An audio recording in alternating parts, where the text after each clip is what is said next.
안녕하세요. 오늘도 서연살롱을 찾아주셔서 감사합니다. 결혼 8년차 여성이에요. 세상에는 참 다양한 부모가 있는 것 같아요. 어릴 때부터 언니랑 차별을 받았던 저는 저희 부모님이 최악의 부모라고 생각했었는데요.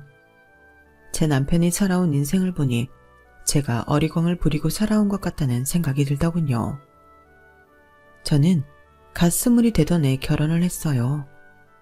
남편과는 고등학교 동창인데 고1 때부터 사귀기 시작했으니까 거의 인생의 절반을 함께 해온 셈이에요. 제가 결혼을 한다고 했을 때 저희 친정에서는 반대가 심했어요. 나이가 어렸던 것도 이유였지만 그보다는 당시 남편네 집안 상황이 걸림돌이 되었어요. 저희 시어머니는 제 남편이 3살이 되던 무렵 세상을 떠나셨어요. 원래 몸이 약한 편이기도 하셨고 임신 중독으로 상태가 더 악화되어 그렇게 되셨죠. 홀아버지 밑에서 어릴 때부터 집안 살림을 하면서 학교를 다녔던 남편은 어려운 처지에도 늘 밝은 모습이었어요. 그래서 남편의 집안 사정을 모르는 사람은 제 남편이 유복한 가정에서 부모 사랑 듬뿍 받고 자란 막내 아들일 거라고 생각할 정도였죠. 저도 처음엔 그런 줄 알았어요. 그런데 알고 보니 이미지와는 완전 상반된 인생을 살아왔더라고요. 초등학생 때부터 바쁜 아빠를 대신해 밥도 하고 빨래도 하고 집안 청소까지 하며 살았더라고요. 제가 남편과 가까워진 건 고등학교에 들어가고 몇 주 안 됐을 무렵이었어요. 어릴 때부터 언니랑 비교를 많이 당하고 살았던 저는 집에서 미운 오리 새끼 취급을 받고 있었는데 그 무렵에 그 정도가 너무 심해서 하루가 멀다 하고 엄마랑 다투곤 했었죠. 싸움의 시작은 교복 때문이었어요. 고등학교에 입학할 당시 주변 친구들은 다들 새 교복을 맞춰 입고 등교를 했는데 저는 언니 교복을 물려 입어야 했거든요. 문제는 저희 언니랑 제가 몇 년생이라는 거예요. 언니는 학년이 올라간다고 새 교복을 맞춰주면서 정작 입학을 하는 저한테는 언니가 입던 걸 입으라고 하니 화가 날 수밖에 없었죠. 동생이 언니 교복 물려 입는 게 뭐가 잘못됐다는 거야? 옷에 구멍이 나기랬니? 색일 바르기랬니? 멀쩡한 교복인데 뭐가 문제야? 그렇게 멀쩡하면 언니 보고 입으라 그래. 나한테 이러지 말고. 엄마가 나랑 언니 차별하는 건 알겠는데 그래도 이건 아니지. 어떻게 입학하는 딸한테 헝 교복을 입으라면서 큰딸한텐 학년 바뀌었다고 새 교복을 입혀? 누가 봐도 이상하잖아. 이상하긴 뭐가 이상해. 나도 어릴 때 언니들 교복 물려입고 자랐지만 한 번도 그걸로 투정 부린 적 없어. 기집애가 공부도 못하는 게 승질만 들어와서는 도대체 이건 누굴 닮아 일어나 몰라. 엄마는 끝까지 제 탓만 했어요. 언니는 어땠냐고요? 늘 그렇듯 마치 자기가 공주라도 되는 양 시끄러운 일에 관여하기 싫다는 표정으로 방에 들어가 방문을 걸어 잠그더군요. 퇴근에 집에 돌아온 아빠 역시 집안이 왜 이리 시끄럽냐고 타박만 하시곤 안방으로 들어가 버리셨죠. 결국 내 편을 들어줄 사람은 집안에 아무도 없었어요. 그렇게 입학식 날짜는 다가오고 수중에 돈이 없던 저는 그저 속만 타들어갔죠. 친구들은 새엄마도 아니고 친엄마인데 설마 딸한테 헌 교복 입혀서 입학식에 가게 하겠냐며 기다려보라고 했지만 기적은 일어나지 않았어요. 결국 입학식 날까지도 엄마는 새 교복을 사주지 않아서 결국 저는 언니가 입던 교복을 입고 학교에 등교해야만 했죠. 안 그래도 기분이 안 좋은 판에 첫 수업에 들어온 영어 선생님은 기다렸다는 듯 제 신경을 긁어댔어요. 너 희정이 동생이라며? 네 언니는 얼굴도 예쁘고 공부도 잘하는데 넌 어떤지 모르겠네? 학기 초라 네 성적은 어떤지 모르겠다만 얼굴은 네 언니가 낫다 얘. 웃자고 한 소리였지만 어릴 때부터 늘 언니랑 비교당하며 자랐던 저한테는 가슴에 비수를 꼽는 것과 같았어요. 안 그래도 교복 때문에 기분도 안 좋은데 그런 소리까지 들으니 울컥하더라고요. 그래서 그대로 울음을 터뜨렸죠. 어머머? 얘, 내가 뭘 했다고 우니? 누가 보면 내가 너 때린 줄 알겠다? 당황한 영어 선생님은 서둘러 수업을 시작했고 수업 내내 저는 벌개진 눈으로 수업을 들어야 했어요. 그렇게 영어 수업이 끝나고 책상에 엎드려 있는데 책상 위에 초코우유가 놓이더라고요. 고개를 들어봤더니 화사하게 생긴 남자애가 저를 내려다보며 그러더라고요. 기분 꿀꿀할 땐 단 거 먹으면 좀 나아지더라. 안녕, 난 이수호야. 그 남학생이 바로 지금의 제 남편이에요. 그렇게 안면을 트게 된 남편과 저는 이후 급식도 같이 먹는 절친이 되었어요. 집에서는 누구 하나 내 편을 들어주는 사람이 없었지만 적어도 남편만큼은 늘 제 편이 되어주었어요. 그게 얼마나 위안이 되었는지 몰라요. 그렇게 껌딱지처럼 붙어 다니던 우리는 기쁜 순간도 슬픈 순간도 함께 했어요. 고등학교 2학년 기말고사를 앞둔 어느 날이었는데 평소에 지각 한 번 없던 남편이 결석을 한 거예요. 전화도 받지 않고 말이죠. 그래서 방과 후에 남편네 집에 찾아갔더니 주인집 아주머니가 그러시더라고요. 수호 아버지가 어제 돌아가셨잖아. 수호 지금 장례식장에 있을 거야. 친척도 하나 없다던데 어린 게 혼자 어떻게 장례를 치르려는지. 그 말에 정신없이 장례식장으로 달려갔어요. 조문객도 몇 명 없는 장례식장에서 남편 혼자 아버지 영정을 지키고 있더라고요. 늘 웃는 얼굴이던 남편은 마치 주일 잃은 강아지처럼 겁에 질려 있었어요. 그러다 저를 발견하고는 그제야 참았던 눈물을 흘리더라고요. 그런 남편을 꼭 안아주면서 결심했어요. 앞으로는 내가 수호를 지켜줘야겠다고요. 내가 수호의 가족이 되겠다고 말이죠. 그래서 저는 장례를 치르는 내내 남편 곁을 지켰어요. 그 바람에 부모님한테 엄청 혼났지만 그런 건 상관없었어요. 부모님한테 혼나는 것보다 나한테 소중한 사람을 외롭게 혼자 두는 게 제게는 더 큰 문제였으니까요. 20살밖에 안 된 나이에 결혼을 감행한 것도 세상에 홀로 남겨진 남편의 가족이 되기 위해서였어요. 서로에 대한 믿음도 있었고 잘 살 수 있다는 확신도 있었어요. 부자가 될 자신은 없었지만요. 그래서 부모님 반대에도 불구하고 고등학교를 졸업한 뒤 결혼식 없이 바로 혼인신고를 했어요. 물론 저희 집에서는 난리가 났죠. 내가 전혀 저럴 줄 알았어. 머리엔 똥밖에 안 든 년이 벌써부터 발랑 까져서는 지멋대로 혼인신고를 해? 집안 망신을 시켜도 유분수지. 이제 돈내 창피해서 어떻게 고개를 들고 다니냐고. 너 이년 망치려거든 네 인생이나 망칠 것이지. 멀쩡한 네 언니 앞길까지 망치려고 작정했어? 나중에 네 언니 시집갈 때 그쪽 집에서 이 사실을 알면 네 언니가 얼마나 창피할지는 생각도 안 하냐고.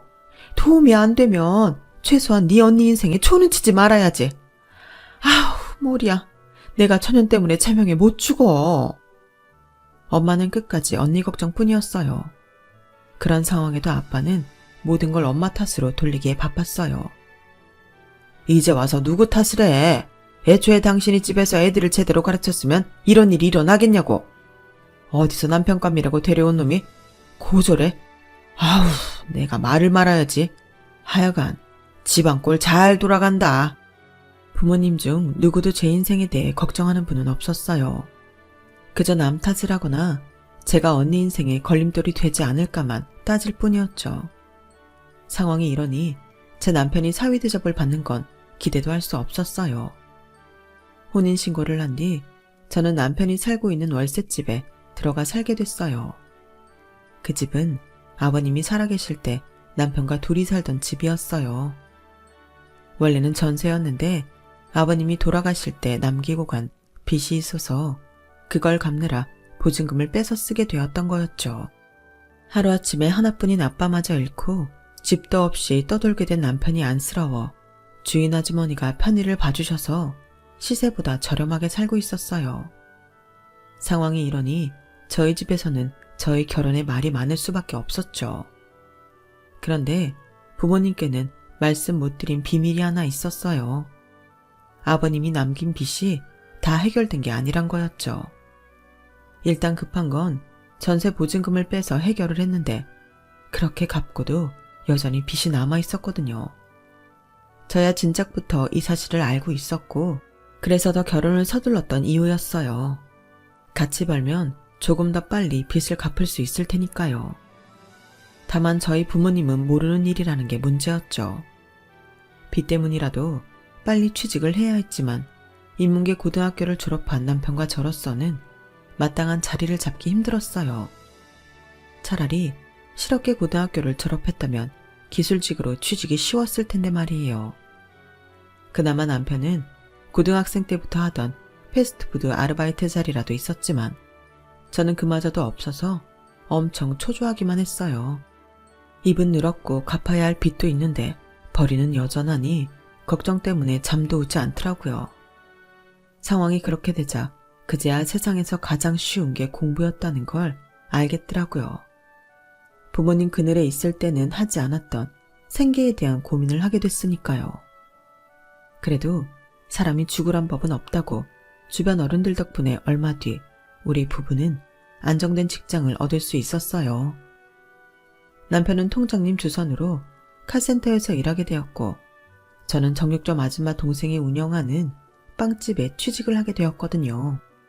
인터넷 기사에 종종 나오는 대졸 평균 월급에 비하면 한참 모자란 액수였지만 우리 부부의 상황에는 이게 어디냐 싶을 정도였어요. 카센터에 들어간 남편은 처음엔 기술이 없어서 잡일을 주로 했지만 주인 아저씨가 워낙 좋은 분이셔서 조금씩 일을 배워나갈 수 있었어요. 저 역시 처음엔 홀에서 파트타임으로 일을 시작했는데 3달이 지나자 정직원으로 승격돼서 풀타임으로 일할 수 있게 되었죠. 거기다 반년쯤 지난 뒤부터는 사장님 권유로 제빵학원을 다니며 일할 수 있게 되었어요. 홀에서 하는 일은 기술이 없어도 되니까 취직도 하기 쉬워. 하지만 그건 언제든 나 아닌 다른 사람으로 대체될 수도 있다는 얘기이기도 해. 수정아, 지금은 네가 아직 어려서 일자리도 많겠지만 애 낳고 나이 들면 점점 더 일자리 구하기 힘들어질 거야. 그러니까 지금부터 기술 배워서 네 장사를 할 수 있는 능력을 길러놔. 기술만 있으면 사람은 어떻게든 먹고 살 수 있으니까. 저희 부모님은 한 번도 제 미래에 대해 진지하게 고민해 주신 적이 없는데 정작 피 한 방울 안 섞인 사장님은 제 걱정부터 해주시더라고요. 그래서 남편과 상의한 뒤 오전엔 제빵학원에서 기술을 배우고 낮부터 밤까지는 홀에서 일을 했어요. 풀타임을 할 때보다는 수입이 줄었지만 그래도 미래에 대한 투자다 생각하니 마다할 이유가 없겠더라고요. 거기다 빵집에서 일하고 있는 터라 좋은 점도 많았고요. 제가 일하는 빵집은 가게 안에 빵 공장까지 있는 대규모 가게라서 틈틈이 공장장님한테 궁금한 걸 물어볼 수도 있고 가끔은 직접 공장에 들어가 눈동냥도 할 수 있었거든요. 덕분에 같이 공부하는 친구들에 비해 배우는 속도도 빠르고 이해도도 높았어요. 그러니 제가 제빵 기능사도 생각보다 쉽게 취득할 수 있었고요. 그런데 막상 자격증을 따고 나니 홀 서빙보다는 빵 공장에서 일하고 싶다는 생각이 들더라고요. 기껏 딴 자격증이니 빨리 써먹고 싶었거든요. 그래서 사장님께 말씀드리고 홀에서 빵 공장으로 부서 이동을 하게 되었어요. 본격적으로 빵 만드는 일을 하게 된 거죠. 빵을 만든다고는 하지만 정확히는 샌드위치를 만들고 케이크 시트 정리를 하는 정도에 불과했지만요. 이쪽 일이 자격증이 있다고 해서 바로 빵을 구울 수 있는 건 아니거든요. 아래부터 차근차근 올라가야 빵도 굽고 케이크도 만들고 할 수 있는 거죠. 제가 조금씩 청상을 해나가는 동안 남편도 자동차 정비 일이 능숙해지기 시작했어요. 당연히 월급도 오르게 되었고요. 그러는 사이 언니도 결혼을 하게 되었는데 저와는 달리 대학도 잘 나오고 직장도 다들 부러워하는 곳에 들어가다 보니 결혼 상대자 역시 꽤 능력 있는 남자를 만날 수 있었어요. 그 바람에 저희 집에서 제 남편 입지는 더 좁아지게 되었죠. 우리 큰사위는 어쩜 선물 고르는 센스도 이렇게 좋을까? 사온 것마다 마음에 안 드는 게 없어. 이래서 여자는 남자를 잘 만나야 한다는 거야. 같은 사위인데도 우리 집 둘째 사위는 평생 가야 제대로 된 선물 하나 하는 적이 없지. 엄마는 형부가 사다 주는 명품백에 고가의 화장품 선물을 받으며 당연하다는 듯 제 남편과 비교를 해댔거든요. 이보게, 자네는 언제까지 손에 기름 묻혀가며 살 생각인가? 자동차 정비 일에서 언제 돈을 버냔 말이야. 그런 일을 하려거든 눈에 안 보이는 곳에서 하든지, 하필이면 엎어지면 코 닿을 데서 일을 하냐고. 내가 동네 사람들 보기 창피해서 동네에 다닐 수가 없어. 죄송합니다, 장모님. 하지만 저도 장인 장모님께 누워 안 끼치려고 저도 열심히 하고 있으니까 조금만 기다려주세요. 안 그래도 사장님이 슬슬 제 가게 차려서 독립하라고 하시더라고요. 독립해서 자리만 잡으면 그땐 장모님 여행도 보내드리고 그동안 못해드린 효도 많이 할게요. 하이고, 어느 세월에 자네 성공 기다리다가 내가 먼저 저 세상 가겠네. 엄마, 그만 좀 해. 이가 엄마한테 뭘 그렇게 잘못했다고 볼 때마다 사람을 잡아. 그리고 매번 형부랑 비교하면서 구박만 하는데, 그러는 엄마는 내 남편한테 해준 게 뭐 있어. 형부는 집 올 때마다 갈비찜이며 삼계탕이며 상다리 부러지게 차려주면서 내 남편한테는 밥이나 제대로 차려준 적 있어? 엄마가 형부한테 하는 거 반만이라도 해주고 그런 소리를 하면 나도 뭐라고 안 해. 근데 아니잖아. 왜 해주는 것도 없으면서 매번 사람만 잡느냐고. 친정에 올 때마다 엄마의 큰 사위 사랑에 기가 죽는 남편을 보니 저도 화가 나서 엄마랑 다투기 일쑤였어요. 네 형부랑 네 남편이 같아? 학벌이 있기래 집안이 번듯하기래 이쁜 구석이 있어야 나도 사위 대접을 하지. 아, 그러셔? 알았어. 그럼 앞으로도 엄마는 그 잘난 큰 사위 끼고 천년만년 잘 사셔. 나도 내 남편 홀대하는 이런 집엔 다시는 안 올 테니까. 처음부터 친정행이 달갑지 않았지만 남편이 하도 닥달하는 통에 왔던 건데 결국 그날도 엄마랑 한바탕 싸우고는 그대로 집으로 돌아가고 말았어요. 그럴 때마다 남편은 제게 미안해했죠. 수정아, 난 괜찮아. 어머님이 말은 그렇게 하셔도 은근히 날 많이 챙겨주셔. 우리 카센터에 지인분들도 많이 소개해 주시고 집에 무슨 일 생기면 형님이 아니라 나부터 찾아주신다고. 그게 무슨 뜻이겠어. 맞사이보다는 내가 더 편하셔서 그런 거 아니겠어? 그래서 난 더 좋아. 그러니까 장모님한테 너무 서운해하지 마. 이 바보야. 그게 뭐가 좋아? 우리 엄마는 네가 만만하니까 부려먹는 것뿐이라고. 너도 화나잖아. 근데 왜 매번 참기만 하는 건데? 네가 이러면 우리 엄마는 앞으로도 안 달라질 거라고. 남편한테 투정을 부리기는 했지만 제가 왜 이 사람 속을 모르겠어요. 때려서 안 아픈 사람 없고 욕먹어서 기분 안 나쁜 사람 없는 건데요. 차라리 고약한 시어머니라도 살아만 계셨더라면 이럴 때 남편의 편이 되어주셨을 텐데 하는 생각이 들었어요. 그런데 제 바람이 이루어지기라도 한 것처럼 생각지도 못한 일이 벌어진 거예요.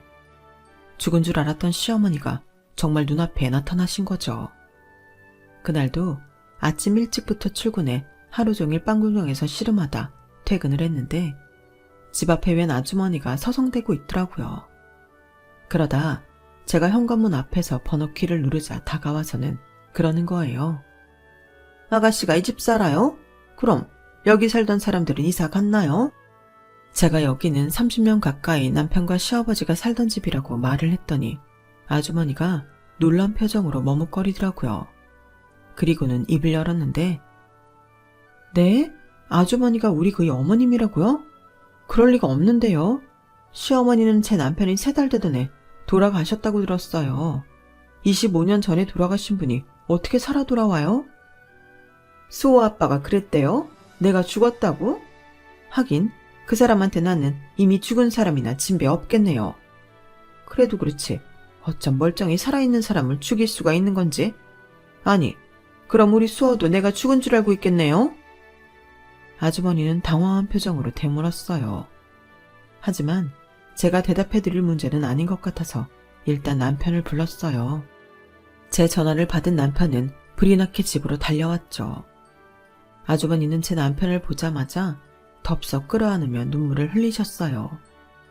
남편은 어리둥절한 표정이긴 했지만 아주머니를 밀어내지는 않더라고요. 그리고는 울먹이는 목소리로 엄마 라고 부르지 뭐예요. 알고 보니 남편도 어렴풋이 자기 엄마가 죽지 않았다는 걸 알고 있던 모양이었어요. 저도 생각해보니 지금껏 단 한 번도 시어머니를 모신 납골당이나 묘에 가본 적이 없었더라고요. 아빠가 엄마에게는 통 안 하셨어요. 그저 제가 3살 때 돌아가셨다는 말밖에는요. 그런데 아빠 사망 신고를 하려고 갔다가 서류상으로 엄마가 생존해 계시다는 걸 알았어요. 다시 만나게 될 줄은 몰랐지만요. 남편은 어머님 손을 꼭 잡고는 힘겹게 얘기를 꺼냈어요. 어머님도 그런 아들을 보며 연신 눈물을 찍어내셨죠.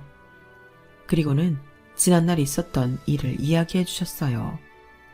당시 아버님이 하시던 사업이 잘못돼서 큰 빚을 지게 됐고 그 바람에 어머님이 이혼을 요구하셨던 모양이더라고요. 아버님은 수호를 생각해서라도 이혼은 안 된다고 버티셨고 참다 못한 어머님은 결국 도망을 치게 된 거였죠. 그 후로 종종 동네에 찾아와 몰래 수호가 자라는 모습을 지켜보셨다고 하더군요.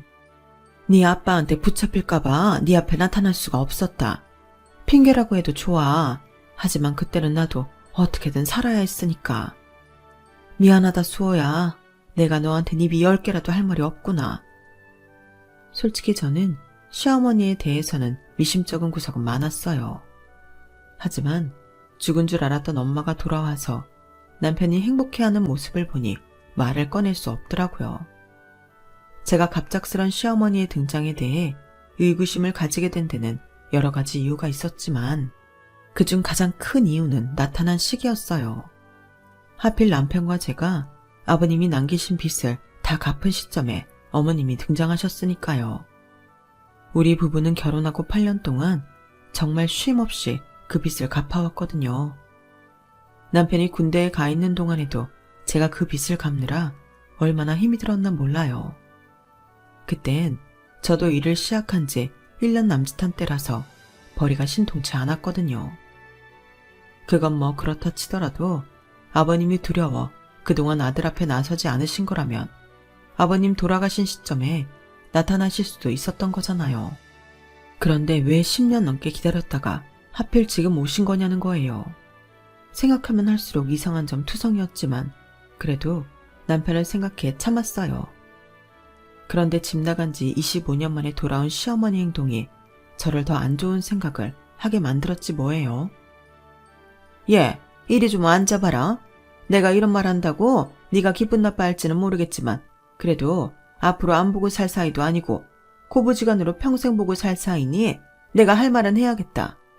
내가 우리 수호한테 지은 죄가 있어서 죄인처럼 살아야 하는 건 안다.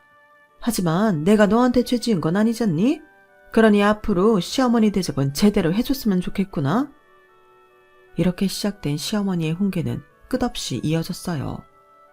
일단 내가 지낼 방말인데 나는 지금껏 침대 생활을 해와서 바닥에서는 못 잔다. 듣자 하니 너 시집 올 때 혼수 하나 없이 못 만들어 왔다던데 그건 좀 경우에 없는 일 아니니? 그렇다고 이제 와서 혼수를 해오라고 할 수는 없는 노릇이고 아쉬우나마 내 방에 돌침대 하나는 놔줬으면 좋겠다. 그리고 내가 피부가 좀 건조해서 그러니 가습기도 하나 놔줬으면 한다. 이 정도면 그리 과한 부탁은 아닌 것 같은데 넌 어떻게 생각하니? 나 참, 이게 과한 게 아니라고요? 돌침대가 얼만데. 아니 겉보다 코딱지만한 방에 무슨 얼어 죽을 돌침대예요. 그런데 이게 다가 아니었어요. 남편이 없을 때면 저를 붙잡고 이거 해라 저거 해라 어찌나 요구사항이 많으신지. 이래서 사람들이 고부간의 갈등을 겪는구나 싶더라고요. 남편은 오랜만에 만난 엄마라 그런지 어머님의 터무니없는 요구를 그냥 들어드리라고 하더라고요. 그러니 어쩌겠어요. 남편을 위해서라도 해드리는 수밖에요. 그렇게 시어머니를 모시고 산 지 반년쯤 되었을까요? 저희도 이제는 빚도 다 갚았겠다. 전셋집으로 이사를 해야겠다 싶어서 집을 알아보고 있었는데 어머님이 그러시는 거예요. 애초에 저희가 살던 집은 아버님과 어머님이 결혼할 때 돈을 합해 얻은 집이니 그 지분을 받고 싶다고요. 돈으로 달라는 건 아니고 어차피 나도 함께 살 집이니까 계약할 때 공동명의로 해달라는 얘기다. 따지고 보면 이 집이 그래도 내 남편이 남긴 유산 아니겠니? 그러니 나도 일부분은 받을 자격이 있다고 생각한다. 어머님, 유산이라뇨. 그동안 저희가 갚아온 아버님 빚이 얼만데요.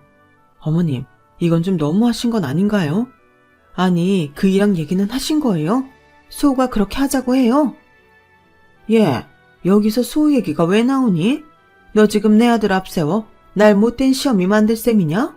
네가 제대로 정신이 박힌 며느리라면 내가 먼저 이런 얘기 꺼내기 전에 네가 먼저 꺼냈어야 하는 말이야. 아무리 네가 철없는 나이에 시집을 왔다고는 해도 이제 먹을 만큼 나이도 먹었는데 어쩜 생각하는 수준이 고등학생만도 못하니? 시끄럽게 따질 거 없이 내가 하자는 대로 하기나 해. 내가 직접 수호한테 이런 얘기 꺼내긴 좀 껄끄러우니까 네가 수호한테 말해서 공동명의로 하자고 해라. 정말 난데없이 나타나서는 자기 실속만 챙기려 드는데 정말 사람 미치겠더라고요. 그날따라 남편은 급하게 끝내야 하는 일이 있어서 늦는다고 하길래 그 길로 집을 나와 친정으로 가버렸어요. 그 기분으로는 시어머니 저녁을 차려드리고 싶지 않았거든요. 평소엔 친정에만 왔다 하면 엄마랑 싸우는 통에 남의 집보다 껄끄러웠던 집이 시어머니의 등장으로 전보다 훨씬 편하게 느껴지더라고요. 툭하면 싸우기는 하지만 그래도 밖에서 터지고 나니 내 부모가 그래도 편하게 느껴지기도 했고요. 엄마도 제 표정을 보고는 지레 짐작을 했는지 평소처럼 가시돋친 말로 쏘아대지는 않았어요. 그리고는 별 말 없이 저녁상을 차리던 식탁에 제 수저도 놓으시더라고요. 입을 꾹 다문 채 꾸역꾸역 밥을 먹는데 엄마가 슬쩍 운을 띄우더라고요. 네 시어머니는 어쩌고 이 시간에 여기로 왔어? 몰라. 그 인간이 밥을 먹든 말든 내가 무슨 상관이야. 그러자 엄마는 낚싯줄을 슬슬 잡아당기듯 궁금했던 질문을 쏟아냈어요. 집 나간 지 25년이나 됐다더니 설마 니들 집에 얹혀 살 생각은 아니겠지? 남편이랑 자식 버리고 나간 사람이 이제 와서 시어머니 노릇하고 살 생각하면 안 되지. 그지? 엄마도 그렇게 생각하지? 근데 오늘 나한테 뭐라는 줄 알아? 우리가 이사가는 집 명의를 공동명의로 해달래. 자기도 아버님이 남긴 집에 대한 소유권이 있다나 뭐라나. 아버님이 결혼할 때 두 분이 공동으로 마련한 집이니까 반은 자기 거라는 거야. 어이가 없어서 말이 안 나온다니까. 저는 본물 터지듯 쉴 새 없이 시어머니가 한 얘기를 쏟아냈어요. 그러자 그때까지 말 없이 식사를 하시던 아빠가 밥숟가락을 탁 내려놓으셨어요. 그 여자가 그러든 그 집 구할 때 자기 돈도 들어갔다고? 이제와 남편 유산 챙기겠대? 이런 미친년이 다 있나? 제가 그렇다고 대답하자 아빠는 얼굴이 굳어져서는 안방에 들어가 뭔가를 챙겨 나오셨어요. 딱 보기에도 오래된 누런 서류 봉투였죠. 수정이 너 밥 다 먹었으면 옷 입어라. 나랑 네 집에 좀 가자. 그리고는 저를 이끌고 저희 집으로 향했어요. 엄마도 덩달아 아빠와 저를 따라 나섰고요. 집에 가보니 어머님이 라면을 끓여 드시고 계시더라고요. 어머님은 저를 보자마자 가정주부가 밥도 안 차리고 어디를 갔다 오냐고 소리를 질렀죠. 그러다 뒤이어 집 안으로 들어서는 저희 아빠를 보시고는 얼굴이 사색이 되었어요. 상철 씨가 여긴 어떻게? 왜요? 내가 못 올 때 왔습니까? 내가 내 딸 집에 좀 왔는데 문제 있어요? 그러자 시어머니는 저랑 저희 아빠를 번갈아 보고는 믿을 수 없다는 듯 말했어요. 수정이가 상철 씨 딸이었어요? 그리고는 눈알을 굴리며 전전긍긍하더라고요.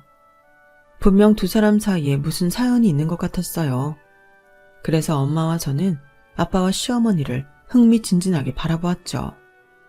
먼저 침묵을 깬 건 저희 아빠였어요. 수정이한테 듣자하니 재수 씨가 이 집에 대한 소유권을 주장했다는데 그 말이 맞습니까? 표정을 보니 맞는 모양이구만요. 재수 씨, 내가 이런 말까지는 안 하려고 했는데 당신 참 몹쓸 인간이네요. 명수 사업망에서 죽는 날까지 빚더미에서 허우적대다 간 게 누구 때문입니까? 재수 씨가 명수 동업자랑 눈 맞아서 돈 들고 튀어서 그런 거잖아요. 그래놓고 이제와 시애미 노릇을 하려고 들어요. 자식 앞에 부끄럽지도 않냐고요. 내가 수호 생각해서 그동안 입 꾹 다물고 살았는데 재수 씨 이러는 거 아닙니다. 사람이라면 남편 인생 말아먹은 것도 모자라 불쌍한 자식 인생까지 망치는 짓 하면 안 되는 거라고요. 그쪽이 남편 유산 운운하며 이 집에 대한 소유권 주장한다길래 나도 이참에 묵은 빚 좀 받으러 왔습니다. 명수 결혼할 때 나한테 돈 빌린 거 기억하죠? 신혼집 구한다고 빌려간 거니 재수 씨도 잘 알 겁니다. 그때 받아둔 차용증 여기 있으니 확인해 보세요. 아빠가 건넨 서류 봉투에는 오래전 작성한 차용증이 들어있었어요. 거기에는 수호와 아버지 도장과 함께 시어머니 도장도 찍혀 있었죠. 바람난 마누라 때문에 인생 망친 명수도 불쌍하고 내가 우리 딸이랑 결혼하고 난 후에 한 사실이지만 어린 나이에 부모 잃고 부모비 갚하게만 사는 수호도 불쌍해서 그간 말 않고 있었는데 재수씨가 유산 받겠다는 얘기를 하니까 나도 가만히는 못 있겠더라고요. 그래서 이참에 재수씨한테 이 빚 다 받아내야겠습니다. 그러자 시어머니가 표독스럽게 인상을 쓰며 그러는 거예요. 그 빚을 왜 내가 갚아요? 유산은 아들이 받았는데 내가 왜요? 돈 받고 싶으면 수호한테 받으세요. 난 모르는 일입니다. 그때였어요. 엄마, 언제 왔는지 남편이 현관에 서서 떨리는 목소리로 말했어요. 정말 엄마가 우릴 떠난 이유가 남자 때문이었어요? 아빠가 빚더미에 앉은 게 엄마 때문이었냐고요. 그래놓고 이제 와서 아빠 유산을 챙기겠다고요? 아빠도 내 인생도 이렇게 망가뜨려 놓고 미안한 마음도 없이 돈만 챙길 생각이냐고요. 아빠는 죽는 순간까지 엄마에 대해 나쁜 말 한 적 단 한 번도 없었어요. 적어도 자식한테만큼은 좋은 엄마로 남겨주고 싶으셨을 테니까요. 그런데 엄마는 그런 사랑 받을 자격도 없는 사람이었네요. 아빠가 불쌍해요. 엄마 같은 사람 때문에 고생만 하다 간 아빠가 불쌍하다고요. 차라리 오지 말지 그랬어요. 그랬으면 지금처럼 엄마를 미워하게는 안 됐을 텐데. 남편은 주저앉아 울음을 터뜨렸어요. 그런데도 시어머니는 독을 쓰고 씩씩거리기만 했죠. 마치 자신의 본 모습이 들킨 게 억울하다는 듯이요. 뭐 이렇게 된 거 어쩔 수 없구나. 이제부터라도 지난 일 다 털고 네 엄마로 제대로 살아보려고 했는데 상황이 이렇게 됐으니 별 수 있겠니? 다시 남남으로 지낸 수밖에. 수어 너도 내 얼굴 보고 살기 싫을 테니까 내가 나가마. 시어머니가 방에 들어가 서둘러 짐가방을 챙겨놓았어요. 그러자 저희 아빠가 그 앞을 가로막았죠. 가긴 어디를 간다는 겁니까? 아직 계산이 안 끝났잖아요. 이 차용증에 분명히 재수씨 도장 찍혀있죠. 그러니 빚 갚으세요. 이건 수호 앞으로 된 빚도 아니고 당사자가 이렇게 살아있으니 온전한 재수씨 빚입니다. 그간 밀린 이자까지 합해서 10원짜리 동전 하나 빠짐없이 다 받을 테니까 10년이 걸리든 50년이 걸리든 다 갚으라고요. 그제야 자신이 벗어날 길이 없다는 걸 알게 된 시어머니는 세상 불쌍한 척을 해가며 싹싹 빌었어요. 하지만 아빠는 절대 속아주지 않았죠. 결국 아빠는 시어머니를 데리고 근처 파출소로 향했고 얼마 뒤 소송을 통해 시어머니한테 밀린 빚을 받아냈어요. 전부는 아니고 일부분이었지만 앞으로도 매달 일정 금액을 받기로 했죠. 그렇게 받은 돈은 저희가 전셋집 구하는데 보태주셨어요. 어차피 처음부터 받을 생각이 없었던 돈이라면서요. 이번 일을 겪으면서 많은 변화도 있었어요. 무엇보다 저희 엄마가 많이 변하셨죠. 그날 제 남편이 시어머니 때문에 주저앉아 우는 모습을 본 엄마가 많은 심경의 변화를 일으키셨거든요. 자식 키우는 부모로서 제 남편이 너무 불쌍하고 괜히 미안해졌다나요? 그래서 지금은 저희 형부보다 제 남편을 더 챙기신답니다. 결혼할 때 남편에 대해 모르고 반대한 아빠도 미안함과 남편의 삶에 대한 안타까움에 그동안 아무 말 못했는데 이제 남편을 대놓고 챙기시고요. 아무나 안 준다는 삼계탕 다리도 제 남편 손에 쥐어주실 정도로요. 비록 남편은 친모는 잃었지만 그래도 장인과 장모를 얻을 수 있어서 자기는 행복하다고 하더군요. 하지만 그 속이 오죽하겠어요. 그래서 앞으로는 제가 더 남편을 아끼고 보듬어 주려고 합니다. 아, 뱃속에 있는 우리 아기와 함께요. 미우나 고우나 가족밖에 없는 것 같다는 생각을 하게 됩니다. 지금까지 제 사연을 들어주셔서 감사합니다. 소중한 가족들과 건강하게 행복하세요. 여러분, 사연 댓글에 응원과 현명한 조언 부탁드려요. 좋아요와 구독은 저에게 큰 힘이 됩니다. 오늘도 좋은 일 가득하세요.